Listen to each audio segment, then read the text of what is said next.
मतांची भीक पाहिजे होती म्हणून माईकच्या समोर जाहीर सभेमध्ये बोंबलून बोंबलून सांगितल्या गेलं, आम्ही शेतकऱ्यांची कर्जमाफी करणार, आम्ही शेतकऱ्यांचा सातबारा कोरा करणार.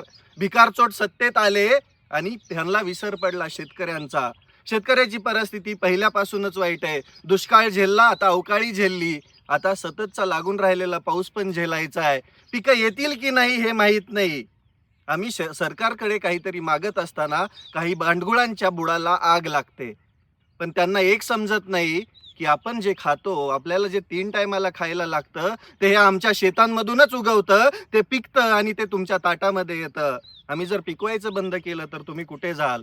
तुमच्या दुधापासून तुमच्या खाण्याच्या सगळ्या गोष्टींमध्ये आमच्या शेतीचाच तर हात आहे.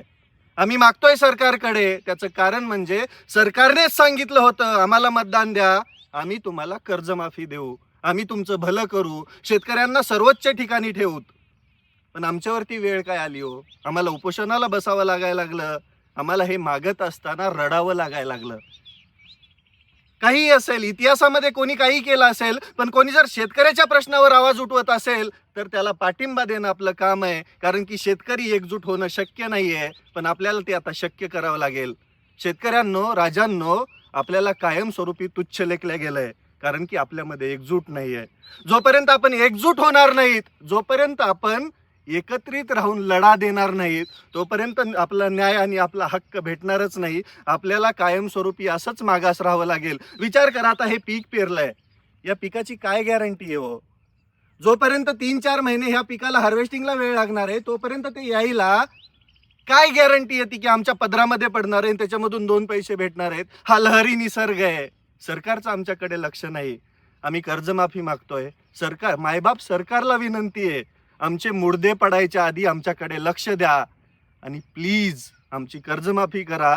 आमच्या शेतकऱ्यांकडे लक्ष द्या आणि आम्हाला आमचा न्याय आणि आमचा हक्क मिळवून द्या. कारण की शेतकऱ्याची परिस्थिती वाईट आहे. माझ्यासारखे 4 शेतकरी कष्ट करून, मेहनत करून उभा करतायत सगळ्या गोष्टी, पण प्रत्येकाची ती परिस्थिती नाहीये. एकदा बियाणं पेरलं तर दुबार पेरणीचं संकट आलं तर ते पण आमच्याच्यानं होत नाही, कारण की आमची परिस्थितीच वाईट आहे. आम्ही अजून पण छपराच्या घरांमध्येच राहतोय. त्यामुळे आमच्याकडे मायबाप लक्ष द्या. आणि ज्याच्या कोणाच्या बुडाला आग लागते ना, आम्ही सरकारकडे मागतोय झाकण झुल्या, तुझ्याकडे मागत नाही. त्यामुळे तू लोड घेऊ नको. आम्ही पण टॅक्स पेयर आहोत, आम्ही पण या सरकारचं काहीतरी देणं लागतो. त्यामुळे सरकारने आम्हाला कर्जमाफी दिली पाहिजे आणि आमच्याकडे लक्ष दिलं पाहिजे, हीच विनंती आहे.